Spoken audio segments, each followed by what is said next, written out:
Bonsoir à chacune et chacun. Très heureux de vous retrouver ce soir pour une nouvelle conférence des 10 ans de TAD.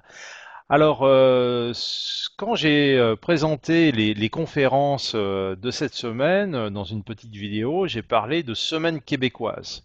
En effet, ce soir, nous avons le plaisir d'accueillir Lucie Audet et Michel Richer. Et puis, nous avons eu mardi une autre intervenante québécoise qui était Sylvie Pelletier. Mais je constate aussi que parmi les participants, les Québécois sont assez nombreux, donc on pourrait dire les Québécois parlent aux Québécois, mais pas seulement, puisque nous avons aussi des personnes d'Algérie, de Madagascar, du Brésil, donc un panel assez varié. Alors ce soir, Lucie et Michel vont nous parler des compétences des tuteurs à distance, mais à travers un angle un peu particulier, puisqu'ils vont s'interroger et nous apporter des réponses sur le fait de savoir si finalement ces compétences demandées aux tuteurs à distance sont-elles identiques ou différentes, on pourrait même dire et ou différentes de celles d'autres acteurs de la formation ouverte à distance, et en particulier des professeurs et des apprenants. Alors Lucie Audet est consultante et chercheur, elle travaille notamment pour le REFAD, qui est une organisation québécoise, qui pilote justement un certain nombre de recherches sur la formation à distance. Et Michel Richer est aujourd'hui tuteur, je crois qu'on dit plutôt chargé d'encadrement à la Téléuniversité du Québec. Et à ce titre-là, il intervient dans plusieurs cours où il accompagne, alors je ne sais pas combien d'apprenants, mais je crois que tu étais pas mal chargé, hein, Michel, il me semble, tu excèdes la centaine, non, Non, quand même. d'apprenants. Coupe ça de moitié. On parle Ah, d'une d'accord. cinquantaine d'étudiants tout au plus. Et ça Ah, bah dépend des alors, périodes. ok, très bien. Alors, mais néanmoins, tu fais partie du noyau qu'évoquait Sylvie Pelletier mardi, puisqu'elle nous disait que bon, pour qu'il y ait aussi une action syndicale qui se développe, il fallait qu'il y ait un noyau de tuteurs et puis d'autres qui interviennent peut-être plus ponctuellement et pas forcément dans la continuité. Alors, avant de démarrer cette conférence, je vais simplement rappeler aux participants qu'ils ont la possibilité tout au long de la conférence, d'utiliser le chat, à la fois pour poser des questions, mais aussi pour réagir, pour émettre des commentaires. Notre équipe de choc sera à l'affût de tout ce que vous allez publier. Et puis, après le propos de Lucie et de Michel, puisque c'est une conférence à deux voix, eh bien, nous prendrons le temps de vous répondre, enfin, de relayer vos questions, et puis Lucie et Michel pourront vous répondre. Vous pouvez aussi, si vous le souhaitez, utiliser le hashtag TAD10 sur Twitter, si vous souhaitez réagir sur Twitter. Très bien. Ben, écoutez, on va démarrer maintenant cette conférence. Donc nous allons éteindre nos caméras et nos micros, vous laisser tout seul en piste, Lucie et Michel, mais nous ne sommes pas loin. À tout à l'heure. Donc, bonjour ou bonsoir selon le cas. Ce à quoi mon collègue Michel Richer et moi vous convions aujourd'hui, c'est j'espère que ce sera une réflexion commune sur quelles sont les compétences centrales que nous devons soit posséder, soit acquérir comme tuteur, mais aussi comment elles s'arriment à ceux des autres acteurs principaux en formation à distance et évidemment, au premier plan, les étudiants et aussi les enseignants concepteurs de cours avec lesquels on travaille généralement de façon assez étroite. En fait, on traitera, si vous êtes d'accord, dans une première partie de chacun des groupes de compétences de ces trois types de fonctions-là et on les reliera à la fois pour voir leurs similitudes et différences, mais aussi on essaiera de les incarner dans la pratique, particulièrement dans la pratique de Michel, et voir comment elles s'actualisent au fil des années. Dans une deuxième partie, on regardera plus ce qui nous attend dans l'avenir et donc quelles sont les compétences qu'on devrait développer en réaction à tous ces changements qui s'annoncent. En introduction, d'abord, toute la présentation reposera à la fois sur des études et sur nos expériences. En termes d'études, l'étude centrale, c'est celle que j'ai faite pour le réseau d'enseignement francophone à distance, donc le REFAD, que plusieurs d'entre vous connaissent bien, qui regroupe plus de 25 établissements de toute taille, dans des contextes très différents à travers le pays, qui couvre plusieurs paliers d'enseignement aussi, donc un contexte très diversifié. Le REFAD m'avait demandé de faire une étude qui justement prenait en compte ces trois types de fonctions-là et qui devait s'appuyer d'abord sur des points de vue de praticiens. C'est donc ce qui a été fait de façon traditionnelle d'une part, mais aussi par les médias sociaux, et qui a été ensuite discuté dans des ateliers, il y a eu des sondages et tout ça.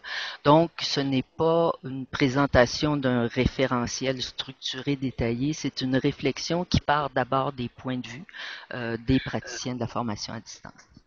Et dans l'autre volet où on va regarder l'avenir, on va s'appuyer aussi sur d'autres études qui ont été faites par la suite pour le REFAD, donc le Web 2 et tous ces outils évidemment, mais celle sur laquelle j'aimerais attirer particulièrement votre attention, c'est celle sur l'évaluation en ligne. L'évaluation, qu'on le veuille ou non, est au cœur de ce qui nous est demandé comme tuteur. Je pense que c'est d'ailleurs une fonction qui, en pédagogie de façon plus globale, est appelée à prendre de l'importance et donc cette étude-là me semble particulièrement pertinente. Et il y en a eu aussi d'autres qui faisaient un tracé, la dernière, là, un tracé de l'évolution de la FAD au Canada du passé à l'avenir. Donc, je vous ai dit, on allait s'appuyer sur nos expériences. Dans mon cas, je vais m'appuyer beaucoup sur mon expérience d'étudiante d'abord à distance parce que je pense que c'est quand même le meilleur moyen d'être sensibilisé aux besoins de nos étudiants, c'est de prendre soi-même des cours à distance et j'en ai pris beaucoup dans plusieurs modèles. Mais j'ai aussi été, comme Michel, chargé d'encadrement, ce qui veut dire tuteur au deuxième cycle à la téléuniversité. Et en parallèle, j'enseignais sur campus, ce qui m'a permis de voir un peu les différences entre les deux dynamiques. En passant, je vais utiliser le terme tuteur, mais vous comprendrez que pour moi, ça recouvre le féminin et donc ça signifie tuteur et tutrice, bien entendu. Alors, j'ai demandé à Michel de m'accompagner, particulièrement parce que Michel, c'est non seulement un tuteur ou un chargé d'encadrement actif et d'expérience, mais c'est aussi quelqu'un qui est très passionné par ce métier-là, qui a beaucoup réfléchi sur la question. Donc, il va venir compléter, mettre à jour, incarner dans la pratique ce dont je traiterai. Alors, sur ce, je lui passe la main de façon à ce qu'il se présente et qu'il amorce le reste de la présentation. Voilà, Michel, c'est à toi, je crois. Merci beaucoup, Lucie. Écoute, là, merci pour cette introduction. Effectivement, le point de vue ou les quelques éléments que je vais apporter sur la table aujourd'hui sont des éléments complémentaires tirés de ma pratique surtout. Juste pour un élément de contexte additionnel à ce qui est mentionné dans la très courte présentation que vous avez devant vous, c'est que juste avant le passage à l'an 2000, j'ai changé de carrière dans une autre vie. J'ai été gestionnaire dans un groupe de formation dans une entreprise télécom pan-canadienne et j'ai été intéressé fortement, je fais le lien avec ce qu'on va faire aujourd'hui, j'ai été intéressé fortement par ce qui pouvait agir positivement ou influencer d'une quelconque façon l'apprentissage parce qu'à cette époque-là, on était très préoccupé par l'enseignement. On ne regardait pas nécessairement ce qui pouvait être remis entre les mains des apprenants pour qu'ils puissent aller un peu plus loin ou pour que ça fasse un peu plus de sens pour eux. Bref, l'environnement d'apprentissage n'était pas nécessairement prioritaire et je me suis intéressé dans les années 90 à cette question-là J'ai eu un coup de cœur pour la formation à distance, mais pour ce que j'appellerais de bonnes pratiques. Et on va voir que ces pratiques-là peuvent être extrêmement variées selon les contextes dans lesquels on travaille. Maintenant, ces bonnes pratiques-là, je voudrais apporter aussi une petite précision sur le fait que on peut les considérer bien sûr comme très liées à la formation à distance, notamment à cause de cette distance physique, souvent dans le temps aussi, parce que pour beaucoup, c'est la formation asynchrone. Mais ce qui va être discuté sur les compétences aujourd'hui, selon moi, s'applique tout autant à de la formation en mode présentiel. J'apporterai peut-être un exemple ou deux un peu plus tard, mais lorsqu'on parle de compétences, on cherche à avoir ce qu'il faut pour supporter l'étudiant dans sa démarche, pour lui remettre entre les mains ce dont il a besoin au moment où il en a besoin. Donc, on va en parler un peu plus tard de ces éléments-là. Juste pour pouvoir poursuivre, que je retourne introduction ici, excuse-moi. Voilà. Vous avez devant vous une pyramide, des axes à la base de la pyramide de compétences. Vous voyez trois couches particulières. J'aimerais voir ce graphique comme étant des pierres qui peuvent être selon les contextes ou selon les maisons d'enseignement ou les situations particulières qui peuvent être de formes différentes ou qui peuvent avoir des contenus variables, mais voir ça comme étant des pierres, comme des pierres de taille pour construire. Ici, c'est une pyramide, mais ça peut être une cathédrale, ça peut être finalement, c'est l'édifice sur lequel on va pouvoir dire, mais je bâtis mon savoir, mon savoir-être, mon savoir-faire. Donc, il y a trois couches fondamentales. Une qu'on dit fondamentale dans le bas, qui touche des compétences personnelles, vous les voyez à l'écran, des compétences académiques aussi, et des compétences liées au travail, particulièrement le travail d'équipe, l'adaptabilité et la créativité. Donc, fondamentalement, il y a ces éléments-là. Ça nous amène aux compétences liées plus spécifiquement au domaine de la formation à distance. On va y revenir plus tard, je ne vais pas aller trop dans le détail, mais on parle vraiment de celles liées à la pratique de la formation à distance, comment faire les choses, comment bien faire les choses et comment répondre correctement aux besoins de ceux et celles qui sont les premiers concernés, nos apprenants. Et le dernier en haut, c'est les compétences liées au poste. Et on va en reparler aussi dans quelques instants parce que lié au poste, on s'intéresse beaucoup à la fonction tutorale, mais on va se rendre compte que l'encadrement, le soutien offert à l'étudiant, c'est souvent une question d'équipe de soutien. On va s'intéresser beaucoup plus aujourd'hui à ce qui concerne le tuteur. Et pour moi, je reviens à ce qui a été mentionné tantôt par Lucie, la fonction de tuteur, de chargé d'encadrement, ou quelque autre appellation qu'on souhaite utiliser. On parle vraiment de la fonction tutorale. L'appellation peut varier d'un contexte à l'autre, mais on cherche les mêmes finalités. Donc, en termes de compétences de base, c'est vraiment ce sur quoi il faut bâtir. Et je vais repasser la main à Lucie pour qu'elle puisse parler des cinq sphères, ou en tout cas de ce qui est concerné par ça, parce qu'on est loin du cognitif seulement. Il y a d'autres dimensions qui sont absolument essentielles, sur lesquelles il faut vraiment se pencher et qu'il faut considérer. Donc, Lucie, je te repasse le contrôle et je reviendrai très peu après. D'accord. Merci, Michel. Donc, on parlera ici de compétences fondamentales, on l'aura compris de ce que Michel disait. Les compétences, on peut les catégoriser de différentes façons et pour moi, les catégories sont d'abord une façon de mieux réfléchir.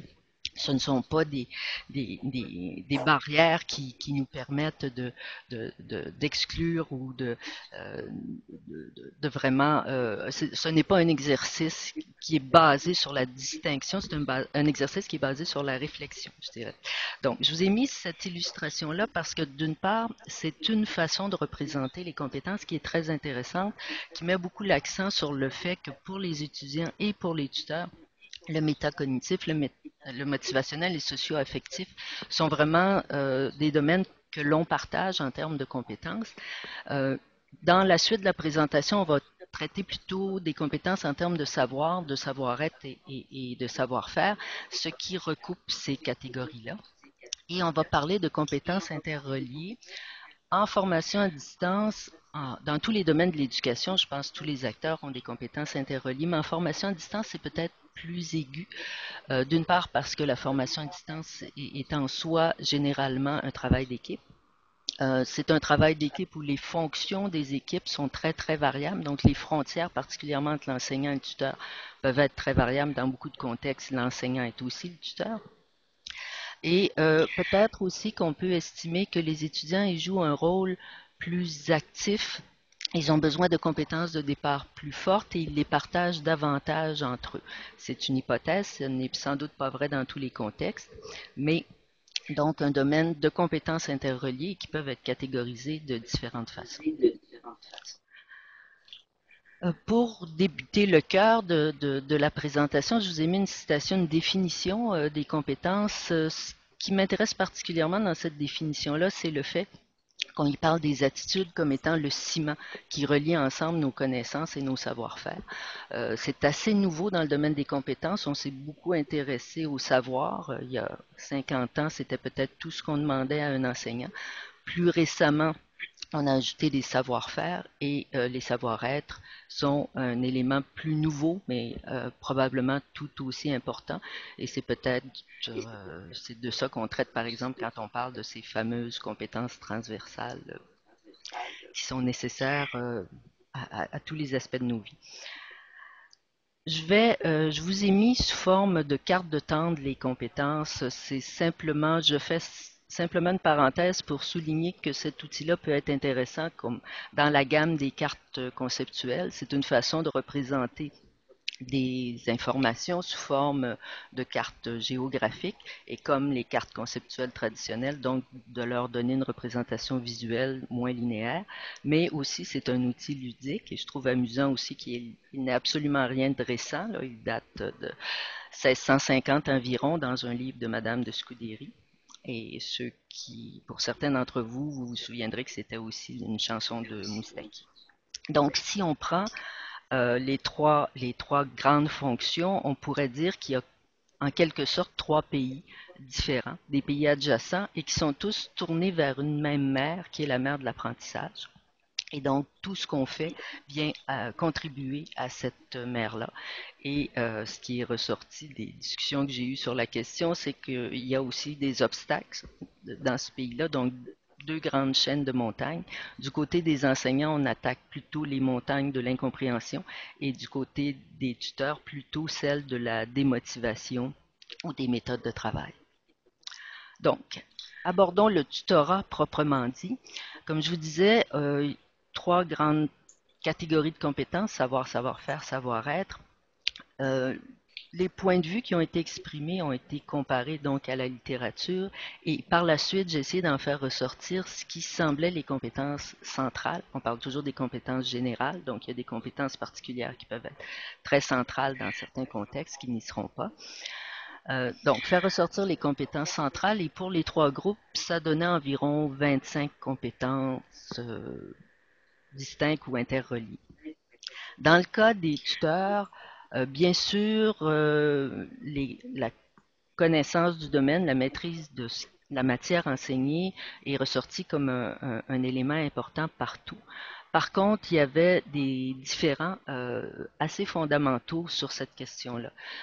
Pour une part, des interviewés, on disait c'est central et pour certains, c'était la compétence quasi unique qu'on demandait aux tuteurs, alors que pour un grand nombre, je dirais de plus en plus grand, c'est de dire oui, c'est nécessaire, mais ce n'est pas central. Ce n'est pas ça qui va faire la différence entre un bon tuteur et un moins bon. Ce qui est central maintenant, compte tenu des outils de communication qu'on a, ce sont la maîtrise de la communication interpersonnelle chez le tuteur, sa capacité de vulgariser, de communiquer, de savoir saisir les nuances, de bien transiger avec les différentes émotions que les étudiants peuvent lui exprimer, etc. Donc, un savoir-faire central qui repose sur des qualités personnelles nombreuses, dont celle de la capacité d'empathie pour ses étudiants, le respect aussi, la passion. Je l'ai mentionné pour Michel et je pense que c'est central. Si on retourne aux enseignants qui nous ont marqués, je pense qu'ils avaient généralement en commun une passion communicative pour le domaine qu'ils enseignaient. Et donc, ça demeure une compétence très importante pour tous. Ce qui ressortait aussi, et je vais en reparler, chez les étudiants, parfois comme élément central, c'est la disponibilité du tuteur et sa rapidité de rétroaction. Là aussi, probablement une compétence de base, mais une compétence dont il faut très certainement tenir compte. Nos étudiants, à tout le moins, la jugent importante. Donc, si on résume, j'ai tenté de faire une synthèse, et comme toutes les synthèses, ça élimine des nuances, mais je dirais on peut peut-être parler de 3 P, 3 P qui sont interreliés. La passion au premier plan, la patience envers les inconforts des étudiants et leurs difficultés, mais aussi patience envers les dispositifs qui n'ont pas toujours la fiabilité qu'on souhaiterait. Et le troisième, la proactivité. Et là, je fais une nuance parce qu'il y a débat là-dessus. Il y a certains qui disent un tuteur proactif est un meilleur tuteur, d'autres qui disent non, attention, le tuteur doit laisser place à la dynamique du groupe et donc ne pas trop intervenir, mais généralement, à tout le moins, c'est mieux d'être proactif que d'être trop réactif. Donc, disponibilité et rapidité de rétroaction, je le lirais au climat d'incertitude dans lequel les étudiants se trouvent à distance. Ils sont très inquiets la plupart du temps, nos étudiants, surtout les nouveaux, ceux qui ne sont pas familiers avec la formation à distance. Et donc, le soutien, le réconfort, la possibilité de pouvoir compter sur quelqu'un quand ils en ont besoin et d'avoir une rapidité de rétroaction qui leur dit qu'ils sont dans le bon chemin semble fondamental. Et évidemment, il faut ajouter à ça des connaissances. Donc, la connaissance disciplinaire, elle est nécessaire. La compréhension des besoins des profils des étudiants, donc une compréhension plus pédagogique, si on veut, et une certaine connaissance des particularités de la FAN, parce qu'on n'enseigne pas et on n'encadre pas tout à fait de la même façon en classe et à distance. Sur ce, je cède la parole à Michel qui va nous amener à réfléchir davantage sur comment ça s'incarne dans la pratique et à nous parler aussi des compétences des étudiants. À toi, Michel. Merci beaucoup.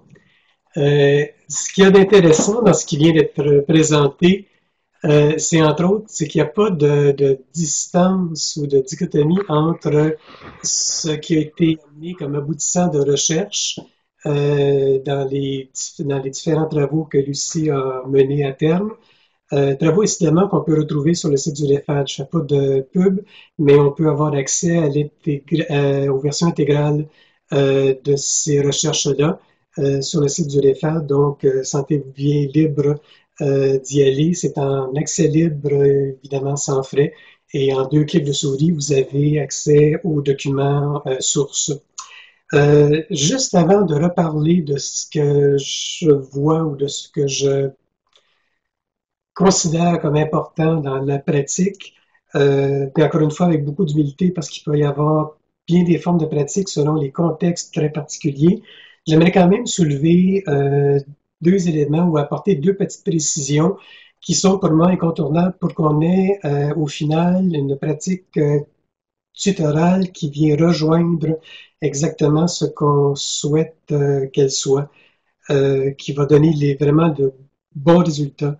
Une des premières conditions qu'il faut comme jamais oublier, vous allez me dire que ça va de soi, c'est vrai, mais c'est peut-être pas toujours le cas partout. Il faut que le cours ou le matériel pédagogique qu'on remet aux étudiants en formation à distance soit de qualité.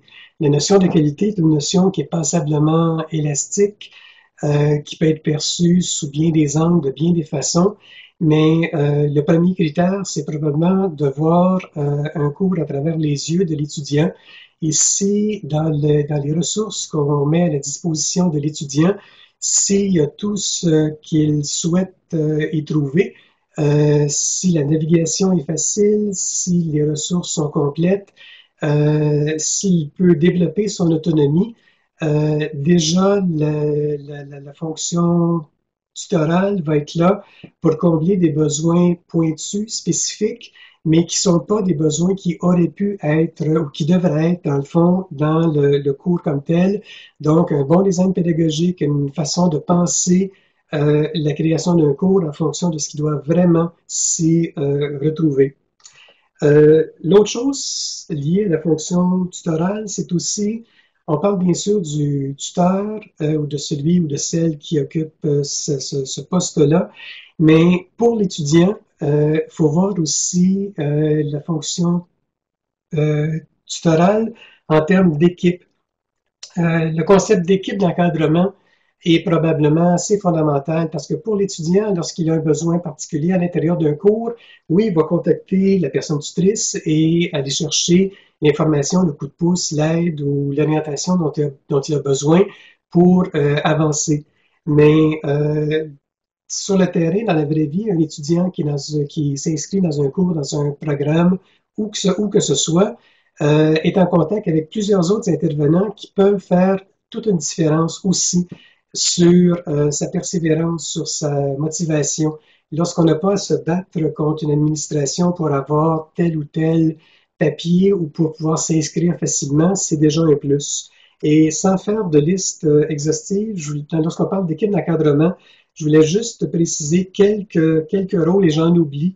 Assurément d'important, au-delà du prof évidemment, qui est de plus en plus celui qui va concevoir le cours et non pas celui qui va accompagner. En synchrone, c'est celui qui va accompagner, c'est bien sûr, mais en mode asynchrone, il y a souvent des tuteurs, des chargés d'encadrement qui vont faire le travail d'encadrement. Mais pour l'étudiant, pour l'équipe d'encadrement, je pense aux gens pour une maison d'enseignement qui sont à l'accueil et au renseignement. Je pense à ceux qui s'occupent de la reconnaissance des acquis, à la coordinatrice, au coordonnateur à l'encadrement, aux conseillers en orientation, au personnel du soutien technique en formation à distance. Souvent, ces gens-là font la différence parce qu'ils viennent régler des problèmes qui sont souvent très simples, mais qui sont une barrière à l'avancement. Donc, le soutien technique est important. Le soutien qu'on peut offrir aussi à des clientèles spécifiques, je pense à la clientèle des militaires. Ce qu'on peut offrir aussi en termes d'encadrement plus large avec un tuteur-programme qui, sans égard au cours pour lequel un étudiant est inscrit, qui va pouvoir l'aider dans son cheminement dans tout son programme.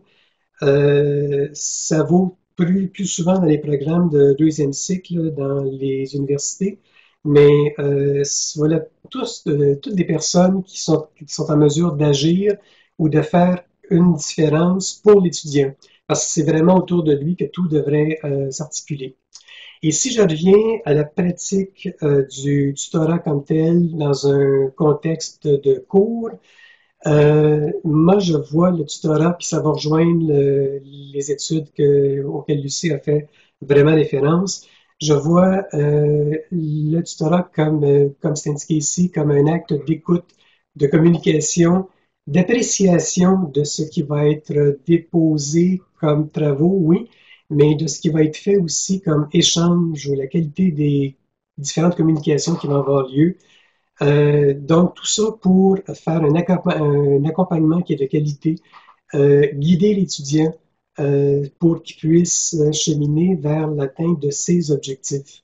On est là comme personne ressource, non pas pour pallier les difficultés d'une faiblesse quelconque dans un cours, mais vraiment pour lui permettre d'aller plus loin.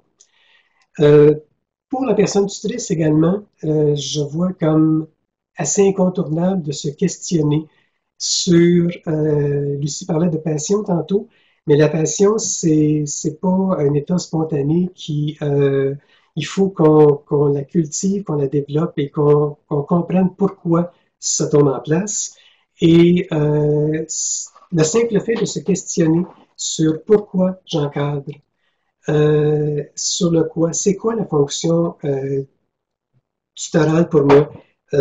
C'est quoi le job que j'ai à faire? Qu'est-ce que je peux faire pour aider ceux et celles qui vont être mes étudiants?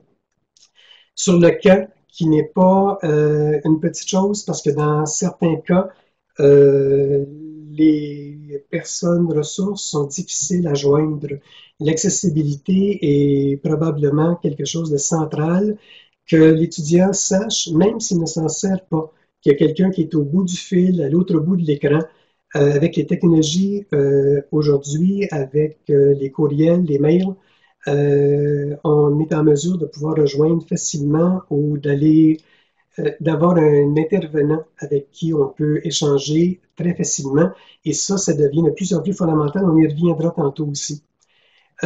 Puis beaucoup aussi, je terminerai là-dessus pour cette page écran-là, sur les valeurs qu'on veut mettre de l'avant, comment on se voit par rapport aux étudiants, les valeurs d'empathie, de respect, de la qualité de la présence transactionnelle. Est-ce qu'on cherche à tout régler en quelques minutes ou si on est simplement là pour prendre le temps de répondre? Si ça prend 30 secondes, ça prend 30 secondes, et si ça prend plus de temps, on demeure disponible.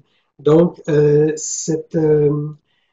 les valeurs qui sont reconnues ou qu'on s'approprie, il faut passer de la pensée à la parole à l'acte, et ça vient souvent changer beaucoup la pratique. Si vous avez à réagir, on répondra, Lucie et moi, en fin de parcours, mais on pourra voir si dans votre pratique, ce sont les éléments que vous questionnez. Du côté de l'étudiant, je ne reviendrai pas sur le détail de tout ce qui se trouve ici, mais il y a quelques éléments qui sont à considérer probablement et sur lesquels le chargé d'encadrement a parfois une certaine attitude, une certaine possibilité de jouer. Lorsqu'on parle d'offrir des choix, c'est certain qu'à l'intérieur d'un cours, le concepteur, le professeur responsable du cours va mettre les stratégies de l'avant qu'il souhaite mettre de l'avant, mais il va aussi, il y a souvent des choix possibles. Et dans ces choix-là, lorsque c'est discuté avec la personne qui fait l'encadrement, mais il y a moyen d'aiguiller ou simplement de faire prendre conscience à l'étudiant qu'il doit et qu'il peut aller vers le type de travail qui va le mieux le servir. J'encadre pour l'anecdote dans un cours où on parle de technologie et d'apprentissage à distance, et selon les contextes, les priorités de chaque étudiant pour développer une pensée critique sur la place ou la portée d'une technologie en formation à distance, peut avoir une approche très traditionnelle dans le monde universitaire, c'est-à-dire recherche, documentation, aller voir ce que certains auteurs disent, font, et sur ça, bâtir un projet, bâtir leurs travaux. D'autres étudiants vont aller directement du côté de l'expérimentation. Ils vont utiliser des technologies à des fins d'enseignement-apprentissage à distance.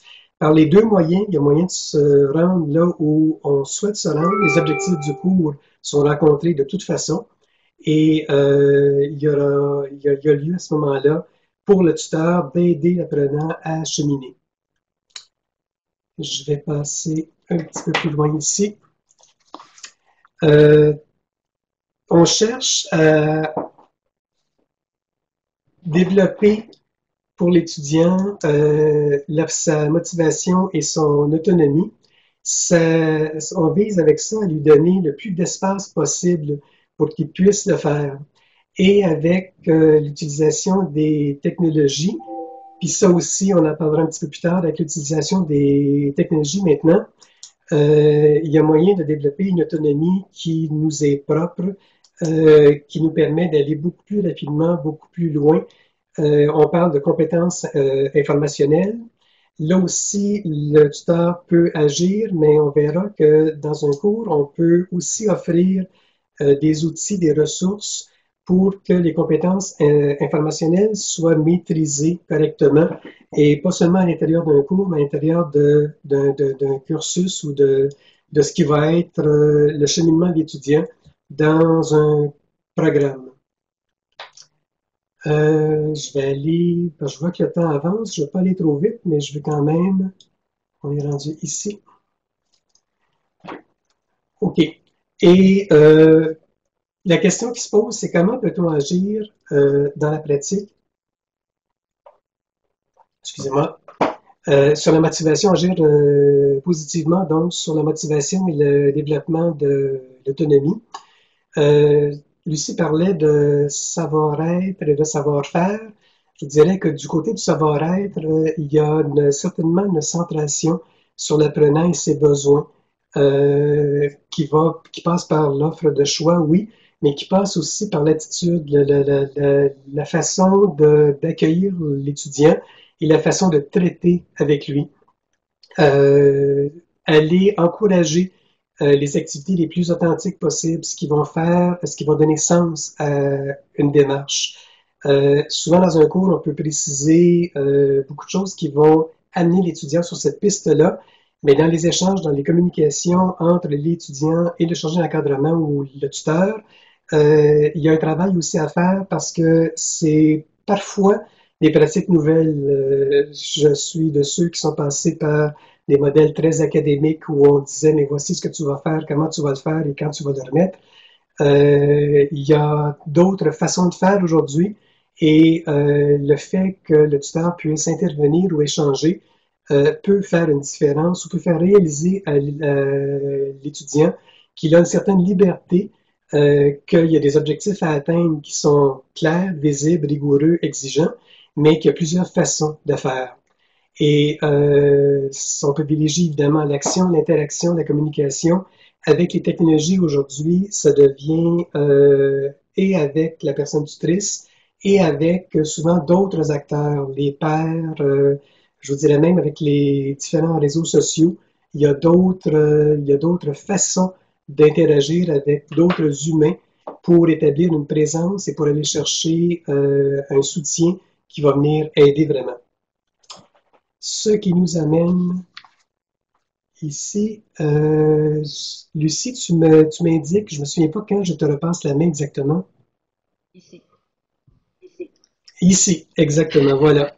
Fait que, en vrac sur ces quelques commentaires et je reviendrai un petit peu plus tard sur d'autres éléments pour apporter quelques précisions. D'accord. Lucie, s'il te plaît. Si tu veux me repasser la main de la présentation. Donc, oui, je vais vous parler brièvement des compétences de l'enseignant. Évidemment, il y a plusieurs modèles d'enseignants. L'enseignant qui prend un contenu qui est fait par d'autres, ça se produit par exemple souvent au niveau secondaire et qui le communique, qui le diffuse à l'étudiant. Et l'enseignant concepteur qui nous fournit en fait la matière sur laquelle nous on fait ensuite de l'encadrement. L'enseignant, évidemment, ce qui ressort des compétences demandées, ce sont d'abord des connaissances, des savoirs. Le savoir du domaine, l'enseignant est généralement un expert du domaine, mais de plus en plus des compétences pédagogiques spécifiques à la formation à distance, l'ingénierie pédagogique notamment, la connaissance des stratégies d'apprentissage et comment les appliquer correctement à distance. Et il y a aussi tout un volet de conception qui demande certains savoir-être, dont la créativité et, dans beaucoup de cas, le leadership, particulièrement quand on est dans des institutions où la formation à distance n'est pas le rôle central et donc où l'enseignant doit porter son projet au sein de l'institution. Donc, des savoirs principalement disciplinaires et pédagogiques et des capacités de gestion. C'est peut-être ce qui nous distingue le plus si on sépare les deux fonctions. C'est que le professeur est maintenant beaucoup un chef d'équipe parce qu'il faut une équipe généralement pour faire de la formation à distance, un chef de projet. Et il lui faut, à l'intérieur de l'organisation, être capable de porter son projet, donc leadership, capacité de convaincre.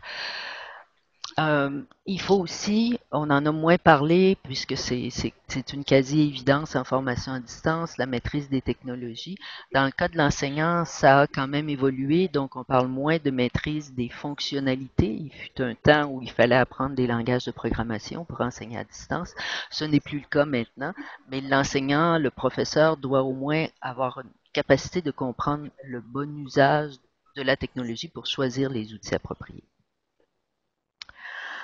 Donc, si on fait la synthèse des similitudes et différences, on peut dire qu'il y a des compétences qui sont liées vraiment au travail à distance. Travailler à distance, on est à peu près tous là-dedans. Ça demande quand même un peu plus d'autonomie, même si c'est moins vrai avec des outils comme celui qu'on utilise aujourd'hui. Ça demande aussi une discipline, une capacité de gérer son temps, etc. Et la maîtrise de la langue écrite, je pense qu'on la partage tous parce qu'on est quand même dans l'interaction qui est le plus souvent écrite. Et donc, ça demeure, devrait-on appeler ça une barrière, mais ça demeure une caractéristique de la formation à distance. C'est quand même assez difficile pour quelqu'un qui maîtrise mal l'écrit de fonctionner correctement dans la plupart de nos cours. Donc, des connaissances en technologie et surtout la souplesse, l'adaptabilité, la débrouillardise pour pouvoir les utiliser, puisque pour moi, c'est quand même un élément très important, le caractère, disons, encore exploratoire du domaine, qui fait qu'on est un peu toujours dans l'ambiguïté, et c'est particulièrement vrai chez nos étudiants qui savent pas toujours ce qu'on attend vraiment d'eux, quels sont les outils qu'ils peuvent utiliser et comment les utiliser au mieux pour répondre à ces attentes-là.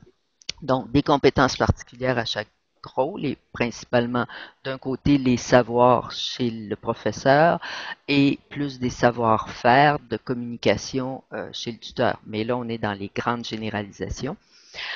Parce que ça varie beaucoup, Michel l'a souligné, selon les modèles synchrones et asynchrones, bien entendu, et aussi selon l'établissement même, un établissement qui n'est qu'en partie bimodal, les rôles vont être très différents, partagés de façon très différente et le rôle notamment de l'enseignant va être très différent de celui d'une institution spécialisée. Est-ce que ces compétences-là sont distinctes à distance? Est-ce que ce ne sont pas exactement les mêmes qui sont nécessaires en présence? Au fond, je pense que toutes ces compétences-là sont utiles dans tous les contextes d'éducation. Je dirais que l'importance ou le niveau de maîtrise demandé à distance, selon les modèles, va varier. Par exemple, l'exemple évident, ce sont les technologies. Elles sont nécessaires maintenant dans à peu près tous les contextes d'enseignement, mais à distance, elles sont beaucoup plus centrales.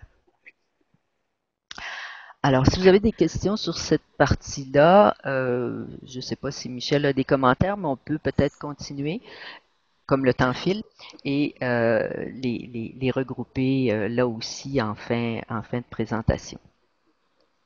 Donc, les éléments d'évolution, il y en a beaucoup, je ne les présenterai pas tous. Ceux qui me connaissent savent que je mets beaucoup de matière, je ne les présente pas toutes. Ce qui me semble fondamental dans l'évolution technologique, qui est vraiment le levier qui génère à peu près tous les changements qu'a connu la formation à distance, ce qui me semble fondamental, et ça c'est vrai pour toute l'éducation, c'est la surabondance de contenu, particulièrement de contenu en français. Beaucoup de nos établissements ont été créés pour faire face à une rareté de matériel en français. Ce n'est plus vrai. Seulement sur Wikipédia, on parle d'1,5 million de pages en français. Donc, les ressources sont là. L'enseignant n'est plus le maître avec une majuscule ou le porteur du savoir. Il accompagne maintenant les enseignants beaucoup plus qu'il ne leur montre et démontre. L'autre aspect qui me semble fondamental, c'est la mobilité et l'instantanéité. On parlait de rapidité tout à l'heure. Avec des équipements qui sont présents partout et en tout temps, l'accélération est encore plus grande et donc le besoin d'instantanéité de nos interactions avec les étudiants, avec toutes les difficultés que cela pose, est aussi beaucoup plus considérable.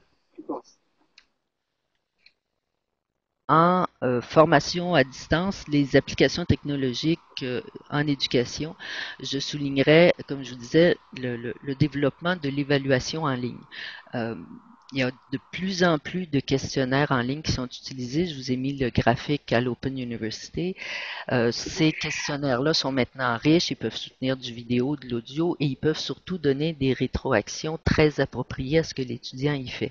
Donc, une partie du tutorat qui est en voie de s'automatiser.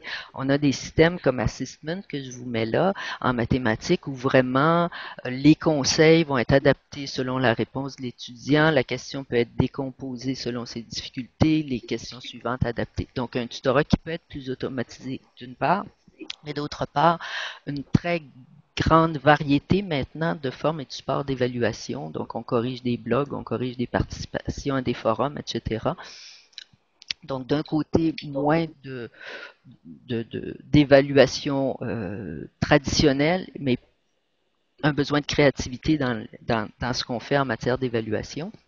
Et je soulignerais aussi le suivi des traces. Je mentionne les environnements d'apprentissage. Ces systèmes-là qui sont maintenant généralisés ramassent énormément de données sur le cheminement de l'étudiant et on n'a pas encore la capacité de les exploiter adéquatement pour le soutenir, pour savoir s'il est en difficulté, en risque d'abandon, par exemple.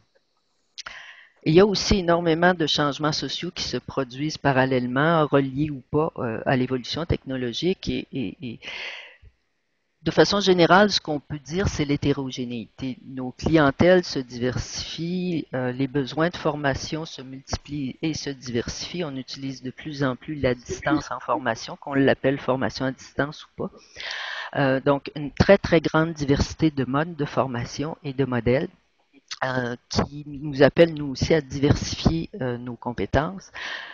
Par contre, ce qui me semble central, c'est que dans à peu près tous les modèles, dans toute la réflexion pédagogique, on se centre beaucoup plus sur l'activité de l'étudiant, ses travaux, notamment, souvent qui sont des travaux beaucoup plus proches de sa réalité, plus authentiques.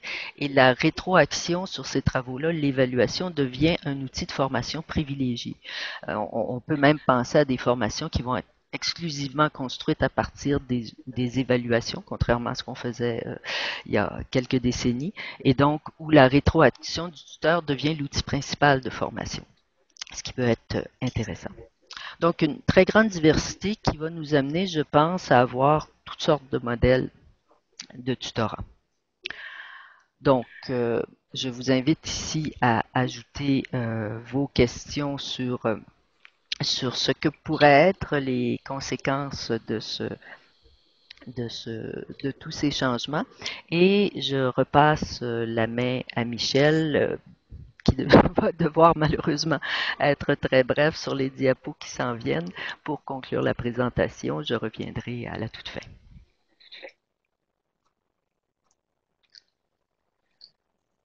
Merci, Lucie.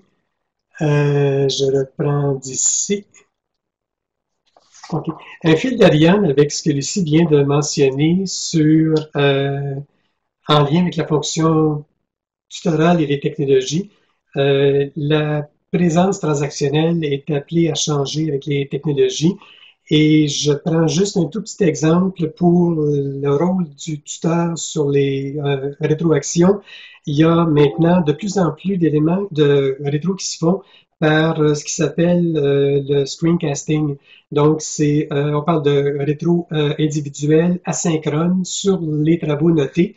Et ça permet d'avoir l'image, le son, les commentaires, mais aussi les réactions spontanées ou de body language qui sont liées aux commentaires qui sont passés. Et c'est une pratique qui peut être drôlement intéressante.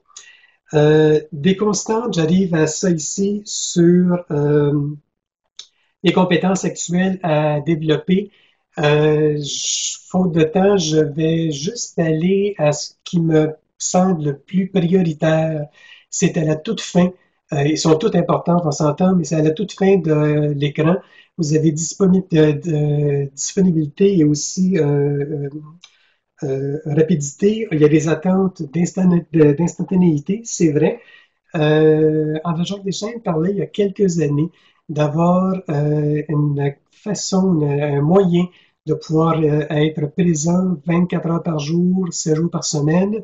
Je ne sais pas si c'est un réalisme absolu dans le concret, dans la vraie vie, mais de tendre vers ça, d'éviter les attentes, de ne pas laisser l'étudiant lui-même, c'est assurément une piste qu'il faut regarder, explorer pour changer la pratique et possiblement, éventuellement, avoir des équipes où la correction des travaux pourrait être faite par une personne et l'encadrement dans un cours donné par une autre personne ou par une équipe.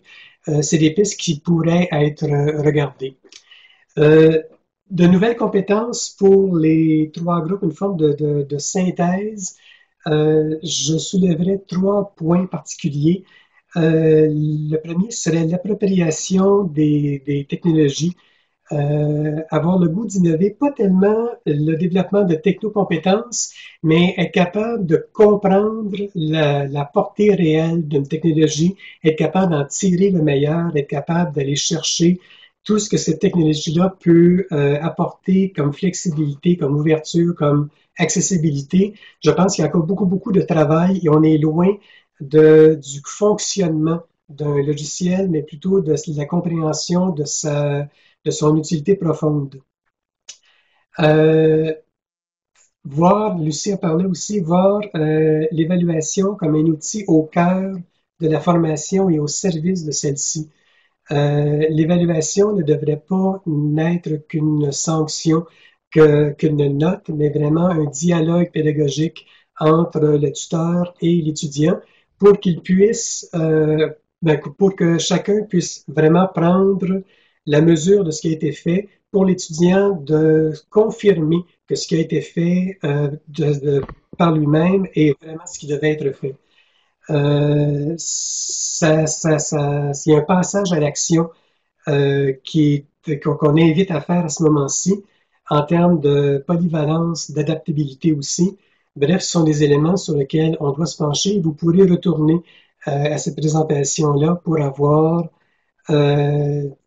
un peu plus, pour aller voir plus dans le détail ce que vous pourriez en retirer chacun personnellement. Dans les compétences à développer, selon les deux auteurs identifiés, j'aimerais juste mentionner qu'il y en a 4 qui touchent les compétences informationnelles. Donc, il y aura probablement lieu dans le futur de se pencher sur quelles sont les ressources qu'on peut mettre entre les mains des apprenants, soit à l'intérieur d'un cours ou comme ressource à l'extérieur d'un cours, mais qui va être utile dans un cours donné, pour utiliser au maximum cette masse d'informations-là, être capable d'aller chercher la bonne information, l'utiliser, l'analyser, reconstruire avec les éléments forts ou les éléments qu'on doit trouver, ce qui doit être reconstruit comme image. Donc, il y a probablement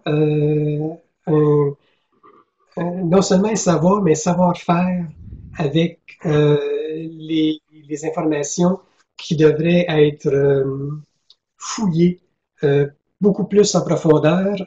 C'est possiblement une des pistes qui est à explorer, qu'on n'a pas suffisamment exploré jusqu'à ce jour. Et je vois que le temps passe terriblement. On doit, je fais le lien avec ce que je viens juste de mentionner, on doit probablement penser à inclure toutes sortes d'outils méthodologiques, tirer le meilleur aussi des réseaux sociaux, du soutien par les pairs. Dans certains environnements, on parle d'encadrement par les pairs, qui enlève la notion d'autorité que peut avoir un tuteur, un professeur ou n'importe qui est lié à la gestion, au fonctionnement de l'université. Mais le concept même d'encadrement par les pairs, où on discute avec quelqu'un qui est dans la même situation que nous, ça vient probablement rendre toute la question de l'encadrement beaucoup plus ouverte et s'enlève la crainte d'être jugé par quelqu'un qui peut porter éventuellement jugement ou mettre une note. Des bonnes pratiques d'utilisation aussi qui vont au-delà des compétences technologiques, mais aller chercher pour l'enseignant, pour l'étudiant, et en fait pour tous les acteurs concernés, aller chercher des façons de faire avec les technologies. Ça ouvre des portes. Je ne dis pas que ça change la pédagogie, mais ça ouvre des portes en termes d'accessibilité, en termes de communication qu'il faut probablement explorer. Et la personne tutrice est au premier rang des gens qui devraient être concernés par ça. C'est ce à quoi je crois vraiment. Je te passerai, dommage, c'est tellement court, 1 heure. Il y aurait encore plus à dire. Je vais te repasser la parole, Lucie, pour, je sais qu'il nous reste à peine moins que 10 minutes, je crois. D'accord. On est rendu à la conclusion, alors ça devrait aller. Donc, conclusion, je vous ai mis une citation de Marshall McLuhan pour montrer à quel point, d'une part, il était visionnaire et d'autre part, à quel point les visions se concrétisent rarement aussi rapidement qu'on le souhaite. Vous remarquerez l'année. Ça fait près de 50 ans qu'il disait qu'on s'en allait vers une éducation programmée pour la découverte. Mais je pense que c'est quand même vers ça qu'on peut résumer les tendances lourdes qui nous affectent maintenant de plus en plus des univers qui favorisent la découverte par l'étudiant de ses propres connaissances et compétences. Donc, on a déjà passé à travers la plupart de ces points-là, donc des constantes en tout premier lieu, des différences pour les tuteurs axées sur les capacités de communication et là elles évoluent. Hein. Ça a d'abord été le modèle relationnel là, dont parlait Ott et Besançon il y a quelques années, donc l'interaction tuteur-apprenant et là c'est plus la gestion ou plutôt l'animation des interactions au sein d'un groupe. J'ai connu une époque où on ne savait absolument pas qui était étudiant dans nos cours, on n'avait aucun contact. Donc, des savoir-être qui les soutiennent, bien sûr. Et dans l'avenir, ce qui s'en vient, je pense, bon, des cours, on parle beaucoup de personnalisation, on n'a pas encore développé le modèle, mais ça semble être une tendance assez lourde. Donc, si les formations sont plus modulaires, plus souples dans le temps, etc., ça va nous demander un suivi plus personnalisé. On a parlé de besoin d'actualisation, de besoin de rapidité. En tutorat, ça peut vouloir dire des équipes de tutorat. Je pense que c'est probablement essentiel. Du côté de la conception des cours, il va falloir, je suggérerais, mieux intégrer les étudiants et les tuteurs à la mise à jour des cours parce qu'ils doivent être mis à jour. Un cours qui a 3 ans ou 5 ans, dans le contexte actuel, c'est une antiquité pour beaucoup d'étudiants. L'évaluation a des fins de formation. On en a parlé, donc développer nos capacités de rétroaction formative et Michel a parlé des outils qui peuvent les soutenir maintenant, donc des rétroactions visuelles, audiovisuelles, etc. Et une grande gamme de modèles, donc là aussi des modèles de tutorat très différents qui vont aller de cours où il n'y a à peu près pas de tutorat comme dans certains MOOC et d'autres où justement la valeur ajoutée du cours va être ce soutien beaucoup plus personnalisé. Donc, il nous reste un peu de temps pour les questions. Je repasse le contrôle à Jacques et à ses collègues qui vont nous parler des questions qui ont été soulevées en cours de route. Merci beaucoup Lucie et Michel. Alors bien sûr, un temps limité, mais une grande richesse hein, dans tous vos propos. Alors bon, je ne veux pas prendre trop de temps pour laisser effectivement à Jean-Paul et à Jean-François l'occasion de nous remonter les commentaires et les questions des participants. Simplement peut-être un point. Tu as parlé, Lucie, d'automatisation du tutorat. Tu as donné quelques exemples. Si on reprend la catégorisation que vous nous avez présentée au début, on peut considérer quand même que cette automatisation, elle est beaucoup plus ciblée sur les interventions à portée cognitive que sur les autres dimensions, non? Qu'en penses-tu? Oui, effectivement, elles sont essentiellement de cette nature-là, mais il semble que pour une part des étudiants, ce soit suffisant. Et ils s'inscrivent à des cours où tout est automatisé et ça leur suffit. Donc, il y a une part du tutorat, la partie la plus traditionnelle du tutorat, là, que les premiers cours par correspondance que j'ai pris, mon tuteur était strictement un correcteur de questionnaire à choix multiples ou à peu près. Donc, cette partie-là du tutorat va peut-être être remplacée par la machine, mais j'ai l'impression que tout le reste, et le reste à mon avis, va prendre de plus en plus d'importance malgré tout au total. Tout le reste, évidemment, est plus difficile à automatiser. Là. Même si on va même vers la correction automatisée de textes, de dissertation, il demeure que avant qu'on réussisse à construire des systèmes qui en fassent vraiment une rétroaction formative, on va tous être à la retraite depuis très longtemps. Oui. Et puis alors une petite question aussi pour Michel. Tu as insisté sur la disponibilité et la rapidité. Alors moi j'ai pu expérimenter à la fois la consistance de tes rétroactions, mais aussi leur rapidité. Et je sais que nous avons déjà eu des échanges ensemble hein, sur la rapidité. Moi-même, je le pratique autant que je peux, et j'ai même fait une petite étude auprès de mes étudiants qui bénéficiaient de ces interventions, bon, qui se déroulaient dans un délai inférieur à l'heure, et parfois c'était quelques minutes après qu'il m'ait sollicité. Et parmi les conclusions de cette petite enquête, bon, il y avait la surprise des étudiants à recevoir ce type de rétroaction très rapide. Il y avait aussi le sentiment qu'ils avaient que la rapidité était un élément de la qualité de ma réponse. Mais ce que j'ai constaté aussi, c'est que ça avait tendance peut-être à les rendre plus dépendants de moi-même. Alors, tu nous as parlé hein, de l'autonomie. Je voulais savoir un petit peu, toi, dans ta pratique, hein, si tu as fait à peu près les mêmes constats que les miens ou si ce n'était pas le cas.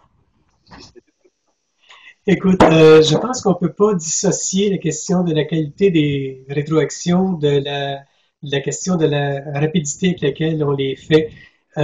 Habituellement, je dis à mes étudiants qu'ils vont avoir de mes nouvelles, commentaires et notes dans les 3 à 5 jours ouvrables ou avant. Et dans la plupart des cas, j'essaie que ce soit un peu avant la limite fixée. Je base ça sur mon expérience d'étudiant à distance. Euh, il y a 2 éléments dans ça. Il y a le fait de réagir assez rapidement. Il y a le fait de montrer à l'étudiant qu'on a bien lu, qu'on a pris acte de ce qu'il avait déposé, qu'on a compris ce qu'il avait vraiment fait. Mais il y a aussi le fait de pouvoir réagir dans un délai raisonnable et de lui dire. Parce que même s'il ne s'attend pas nécessairement à avoir une réponse dans les 3, 4, 5 jours, certains veulent l'avoir immédiatement, d'autres un peu plus loin. Le fait de communiquer, dire j'ai bien reçu, merci, je vais lire ce texte avec intérêt, je vais y réagir. Cette communication-là fait déjà partie de la rétro, selon moi, parce que l'étudiant sait que c'est rendu à bon port, que c'est entre les mains de la personne qui doit lire ça, et le temps que ça prend, ça devient presque secondaire à partir du moment où on a annoncé nos couleurs. Maintenant, je persiste à croire que la qualité, le fait d'étoffer ces commentaires a une plus grande importance que le temps réellement. Mais du coup, dès qu'on l'a annoncé et qu'on ne prend pas plusieurs semaines, comme étudiant, j'ai déjà été un peu dans le brouillard, ne sachant pas trop quand j'aurai des nouvelles. Et ça m'a rendu inconfortable. Donc, je me suis dit, si un jour je fais je suis dans ce rôle-là, mais j'essaierai au moins juste d'aviser les étudiants de ce qui se passe. Et faut aussi respecter notre parole. Donc, on essaie j'essaie dans toutes les mesures du possible, et c'est un défi au quotidien parfois, de pouvoir rencontrer vraiment ces dates-là. Pour moi, c'est une priorité absolue. Je ne sais pas à quelle mesure je réponds à ta question, mais qualité étant, oui, c'est important, mais le fait de communiquer avec l'étudiant, de lui dire déjà, j'ai reçu, merci et je m'en occupe, c'est déjà le premier pas à faire, je pense. Très souvent, on utilise aussi des outils informatisés que je ne privilégie pas de mon côté parce que c'est très impersonnel. Quand un étudiant m'envoie un texte par courriel, je suis en mesure de lui dire voici ce qu'il y en est, et j'ajoute toujours une ligne, 2 lignes, 3 lignes personnellement. Donc, je m'adresse à l'humain et je m'adresse pas, mais c'est pas une accusée réception machine. C'est une position qui est très personnelle, qui n'est pas partagée par tous, mais et ça dépend aussi du contexte, du nombre d'étudiants qu'on a, de ce qui est vraiment réaliste, justement, parce que si j'avais 150 étudiants au premier cycle, je ne pourrais probablement pas tenir ce discours-là. Mais en contexte, pour moi, c'est ce que je privilégie et c'est ce à quoi je crois, ça fait partie des valeurs. Très bien, Michel, merci beaucoup pour ta réponse. Alors je me tourne vers Jean-François et Jean-Paul. Peut-être Jean-Paul pour commencer, tu as repéré des questions, des commentaires. Oui, il y a une question sur Twitter, quelqu'un qui a l'air d'être très intéressé, enfin qui est très intéressé par ce qui a été dit et qui aimerait savoir où est-ce qu'on peut trouver les supports iconographiques, notamment le pays d'Estudia, et pose la question, est-ce qu'ils sont en Creative Commons? C'est quelqu'un qui est respectueux des droits, et je crois qu'il faut se saisir je crois que c'est une des compétences, ça c'est un petit peu mon métier, la compétence juridique et le respect des droits d'auteur. Alors, où peut-on les trouver et y a-t-il un Creative Commons sur ces images? Oui, je crois l'avoir mis à la première page, effectivement. Vous pouvez le réutiliser dans vos contextes. J'imagine que Jacques va faire circuler la présentation ou qu'il est possible de l'obtenir auprès de lui. Et il n'y a pas de problème. Le partage du savoir, c'est aussi une valeur à laquelle je crois. Eh bien, je transmets tout de suite par Twitter cette réponse. Merci. Jean-François? J'ai pas spécialement de questions de mon côté qui me sont remontées. Une réflexion par Oui. contre de ma part plutôt, hein, en voyant tout ce qui s'est dit ce soir sur les compétences et rôles d'un tuteur, je me demande si un prof lambda est capable de faire du tutorat au final. Ça semble bien compliqué et bien riche, et je suis pas convaincu que de but en blanc on puisse attendre d'un enseignant qui puisse faire du tutorat. Voilà, alors qu'au final, on va de plus en plus vers de la formation en ligne, donc de plus en plus d'enseignants devront faire du tutorat en ligne. En tout cas, je vois dans mon université, on tend vers ça. Et je me demande jusqu'où je vais devoir monter de grosses formations pour faire d'un prof un tuteur. Voilà, donc je vous soumets cette réflexion. Effectivement, on demande beaucoup quand on demande à un enseignant de faire aussi le tutorat, surtout s'il fait toute la conception. Certains enseignants vont avoir toutes les compétences pour faire l'ensemble, mais c'est quand même assez rare et c'est pour ça, je pense que probablement on est tous d'accord qu'une fonction tutorale, c'est vraiment un rôle très particulier et qu'il faut que les gens soient formés pour bien l'assumer. C'est certain. Alors peut-être parler à l'institution ou à l'établissement pour qu'il, ce qu'on appelait des assistants de cours, soit davantage que ça, soit vraiment des gens qui ont des capacités autres et qui peuvent absorber aussi toutes les communications qui viennent maintenant à un enseignant, ce qu'il n'avait pas autrefois, là, où il pouvait se permettre de faire du bureau quelques heures par semaine. Ce n'est plus le cas maintenant, donc du temps, énormément de temps de plus à l'encadrement. Si je peux me permettre juste un petit mot sur ce commentaire-là, c'est de remettre en question aussi la définition même de la formation à distance. Qu'est-ce qu'il y a de particulier, qu'est-ce qu'il y a d'unique dans ce mode d'enseignement apprentissage? Quelles sont les conditions de réussite? Qu'est-ce qu'on doit mettre en place comme ressources? Ce sont, je pense, de bonnes questions, particulièrement pour ceux qui font du campus, du présentiel. C'est pas de mettre l'idée de faire un cours à distance, c'est pas de simplement mettre un texte en ligne, mais c'est d'assurer de vraiment créer un environnement d'apprentissage où l'étudiant va avoir accès à ce dont il a besoin. Donc, il y a ce commentaire-là sur qu'est-ce qui est à développer comme compétence de tuteur, c'est de remettre en question aussi à la base même, je pense, qu'est-ce que la formation à distance comme l'avoir pour ce qu'elle doit être aujourd'hui et maintenant.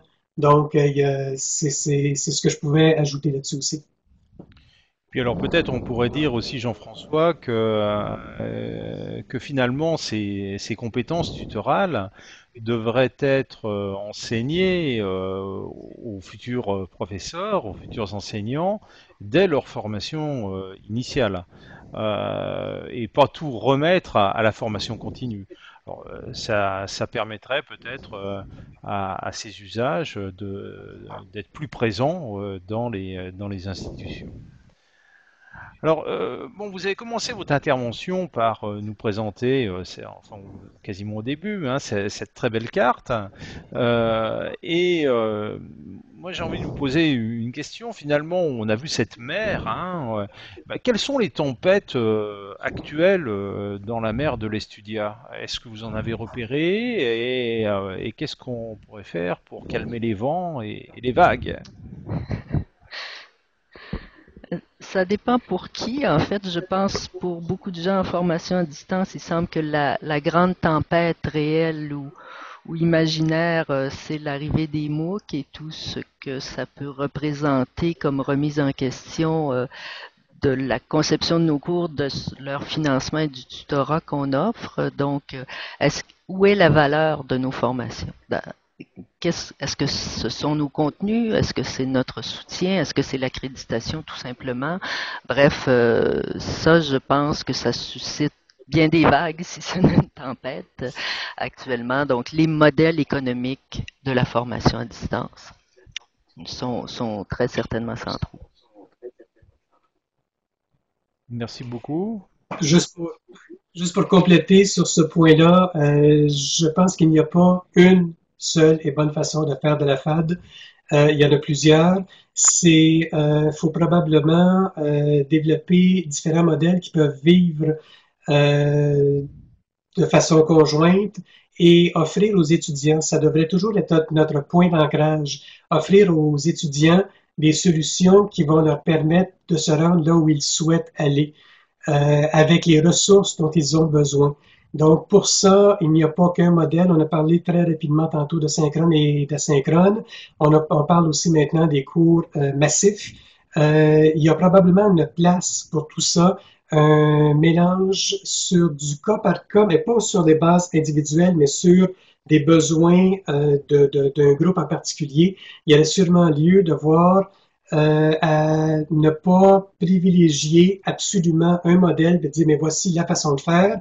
Si on se place du côté dans la chaise de l'étudiant, qu'on examine ce qui peut le mieux lui servir ou l'aider, déjà on est sur la bonne piste pour la suite des choses.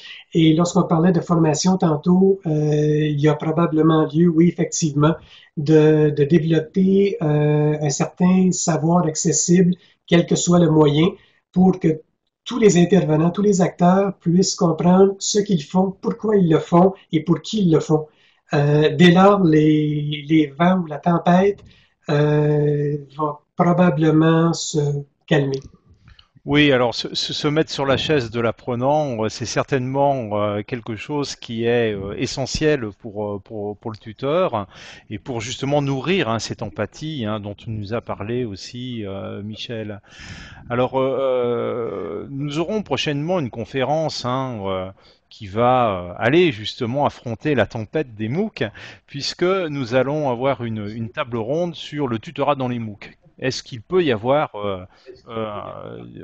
des services d'accompagnement et lesquels et à quelles conditions dans ces nouveaux dispositifs? Alors je vous remercie tous les deux encore pour cette intervention. Je rappelle que la semaine prochaine, nous avons deux autres conférences. La première sera donnée par Olivier Dulac, qui va nous parler de la fonction émergente du tutorat et comment la faire émerger et peut-être l'instituer dans l'enseignement secondaire.